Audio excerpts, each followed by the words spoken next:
Hi everyone, today we are driving the 2026 BMW X3 3i, which is like a kind of a base BMW. So we'll just start off with a kind of a city driving first. So BMW offers for the X3 a kind of a X330 model and X350 model. So the 50 model is just a performance package for this one, which just offers a 6-cylinder engine, twin turbo, which is a lot more powerful than what we have on the board today. But this one has a 2-liter turbocharged engine with 255 horsepower, around 295 pound-feet of torque, which is just kind of enough power for the a car of this size. And the price for this vehicle is above like 70,000 Canadian, 69-ish, all the way up to 80,000. So what we have right now does not have a couple of packages, which I will describe throughout this test drive. So BMW, as we all expect, should have better and amazing performance in compared to other cars. They are known for their huge and amazing performance, and this is expectable on what we have on the board today. So this car has a 8-speed automatic transmission, which is typical on our German cars. It is quite snappy and fast, as we will test out right now in our test drive. But yeah, we have a dual panel kind of a digital gauge cluster, typical on all the German cars right now, or any car brand in general, but they're just offering these huge displays. And Audi and BMWs are just going toward these like side by side panels. We have like a kind of infotainment system and digital gauge cluster. The good thing about this cluster is that it's very sharp, it's very kind of a responsive. The refresh rate is just pretty good. And we also have like a mild hybrid engine, typical on all the BMWs and Audis in general. As you can see, we have like a charge here showing like a battery if being charged or not. Mild hybrids has a smaller batteries in general. Typical like on all the German cars, makes stop and go a little bit smoother, as well as the higher fuel efficiency. But in general, what I would say that this base BMW doesn't offer the heads-up display for this price point. You're paying like 70,000 for this car. You don't get the head-up display. Also, it just misses a lot of those active safety features as I will talk about throughout this test drive. But this kind of infotainment system is just pretty sharp, big and responsive. This is just a massive gauge cluster as well as this infotainment system, which is it controls lots of different things here. But one thing that I don't like about it is that let's say I just want to turn on my heated seat. I just have to go there, hit this, and then hit this for the steering wheel or the heated seat, which is harder. If it was a button here, it just makes it 1,000 times easier to change that. Or even for like a climate control, you just have to when you're driving, you're just have to deal with these display, which is not convenient at all. I don't know why like German brands, some of the brands are doing it right now, but this is just not convenient at all. You can't just easily turn the fan speed right now while you're driving. You just have to always look at this display to see what kind of what fan should I just set, and like the directions, the temperature and everything. So the climate controls are just not convenient at all. I wish it was like buttons here, and even for these like fans, like these vents, there is like a touch sensitive button here, which is also not, I mean this one is okay, but I wish it was like a traditional one. Thankfully for these like directions, we have like a button here, which the quality is just not that good. It's like a plastic-ish thing, not that great actually. But yeah, these are like touch sensitive, which I don't like. But I like the ambient lighting here. I hope it's just visible here, but there's like ambient lighting all over the dash here. Yeah, I wish the climate control was just physical controls. Physical controls always win. It just makes it easier for everyone to use. But BMWs are known for their performance, and we will test it right now. This is just what they offer and what they are best at, having a hugely, great car in terms of the performance, which we will see right now.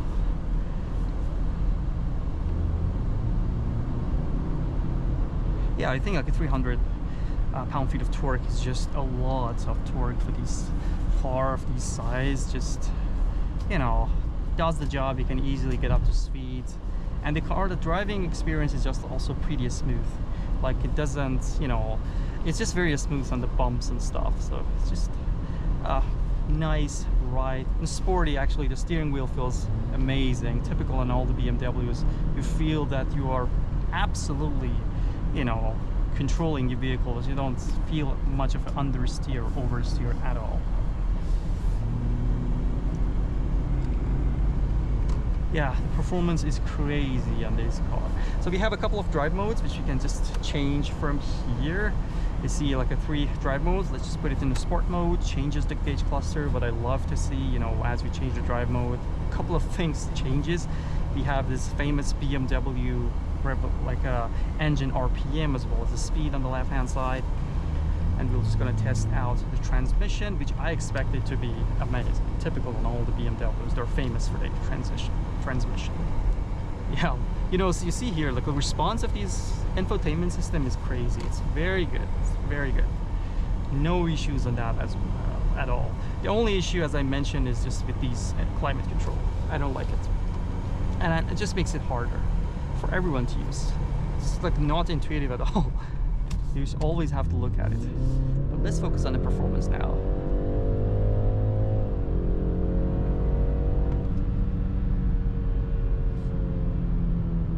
The brake feel on this car is amazing. So right now let's just D3, D2. But the shifts, no lag at all. What I expect to see from it, the BMW, what else you expect from it? To be amazing in terms of like the transmission and the performance that it delivers in general.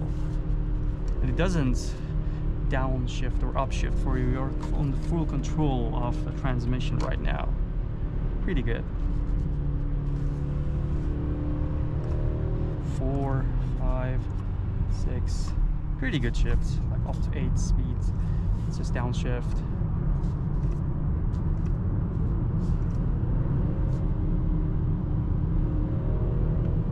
It just pushes you to the seat because it's had lots of torque, lots of power. This engine is just a good fit for this car.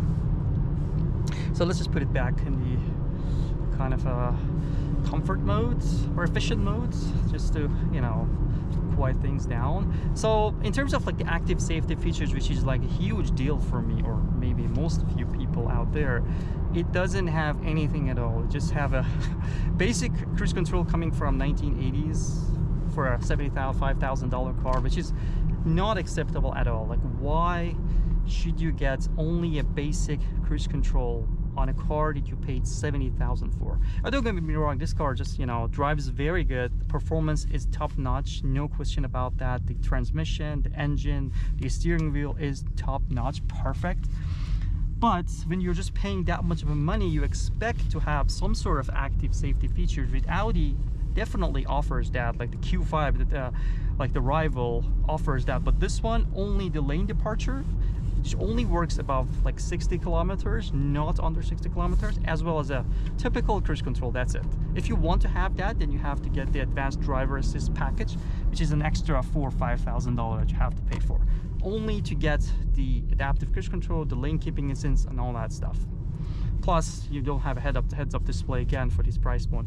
This is totally not acceptable to me, actually. It's just, I wish it was like a bit better. But this gauge cluster is amazing for this price point. Actually, lots of configuration. You see, you can just change a couple of different things. If you go with the higher trims, you can have this aerial view, typical from the BMWs, which just shows you the surrounding and stuff. And yeah, as I said, we don't have a heads-up display, so we don't have any configuration for that. But yeah, I mean, this gauge cluster is nice. I mean, the sharpness, the quality is perfect. I think they are just OLED displays, and they're just very good in terms of what they were delivering. But I wish it was a little bit more customizable. We had the heads-up display on this car, which is not acceptable, and more active safety features.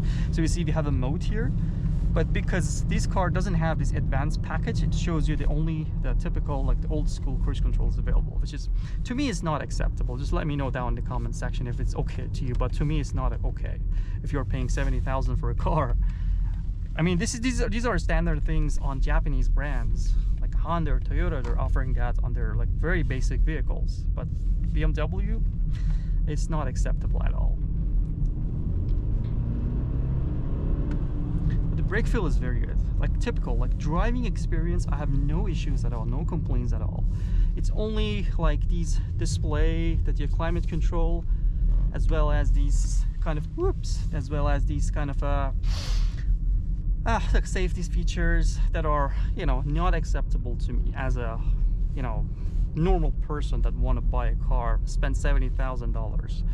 And this is a direct rival of the Audi Q5, which Q5 offers those stuff.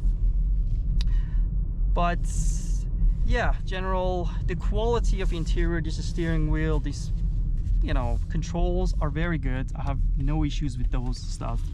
They're just pretty good. The steering wheel feel is very, you know, light on low speeds and very stiff on high speeds, so it's just pretty good. No issues about those as well. It's only a couple of missing features, and I'll just park up here to show other features of the interior right now. So let's just start here. So before we're just gonna make it to a complete stop, I just want to show the backup camera and stuff. So let's just stop here. So this car, because it's like a basic package, you don't have a 360 camera, so you only have the surrounding view like sensors, as well as the backup camera, which the quality is very good. The quality is perfect. It also comes with these, you know, parking assist as well, to automatically parks the car for you, searching for space. Pretty good with that. So let me just put it on the park and turn off the engine. One other cool thing is that as you just, you know, turn this like a flasher on, you see that all the ambient lightings around the car are visible. We have lots of them, or even here, which doesn't turn on with this. Pretty good. Yeah, I like that ambient lighting around the car. So let's go over other details of the interior. So here we have the two-person memory seats as well. We have these kind of a touch-sensitive button for the air vents. This is plastic. This is horrible, actually. I don't like it. This is just not good. Not BMW, not $70,000 car. This is not good at all. This is okay, kind of a plastic-ish. This is just an ambient lighting. I love the design of these. I mean, this is just so good. It just feels satisfying. The buttons here are kind of a plastic-ish here. Not acceptable. The buttons for the windows are nice, but this is plastic-ish. If you go with the higher trims, then definitely you get more. But anyways, let me just put it in neutral. And okay. But both of the seats are kind of a leather wrap. The quality, I think, is just very good. Like, I love the leather quality on this car. We have a big panoramic sunroof, which just opens up right now. It's pretty big, and just like one piece, it doesn't open. Okay size quality for the roof and stuff.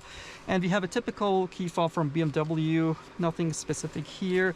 So I think I covered everything. Oh, here it's just gonna be, you know, this iDrive selector. So the good thing about this kind of infotainment system is that it is touch, and at the same time you can use this, you know, dial here, which is very satisfying, very high quality. It's kind of a crystal-like. I 100% like this. The quality is just amazing. Mazda should look at this one. It is so satisfying to work with. I just love it. This panel is just actually nice. This shifter, this auto hold feature, like this volume knob, this panel is just high quality. I love touching it. It's very good, very satisfying to touch and feel. But yeah, nothing is special about the material here. We have a kind of a leather-ish here. Beautiful display, as I mentioned. So let's go and check out the exterior of these beautiful BMW X3.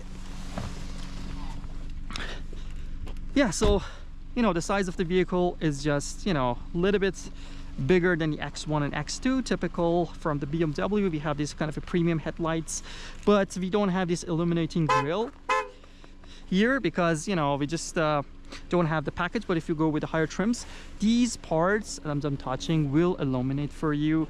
We have this, obviously all the setups in the front and back are LEDs. These kind of door handles are like old school ones. They're just, you know, moved from those, I don't know, moved to the traditional door handles. I don't know, it's just a preference. It's just weird a little bit. And the typical trunk space from the BMW, I think it just be power lift gates. Yep, yeah, pretty big, pretty spacious, typical in a BMW. And yeah, pretty good looking car in general. I like the design-ish, but the most questionable things about this car is this, you know, interior, like the climate control, as I said, and as well as a couple of features that is missing. But in general, I like the design. And you know, the size of the vehicle, the performance is also pretty good. I don't know why it's keeping doing that, but anyways. And yeah, with that said, we have reached the end of these test drive for the 2026 BMW X3. So if you have any comments, thoughts, or feedbacks, I would be happy to see them down below in the comment section, and hope to see you all in the next videos. Thank you.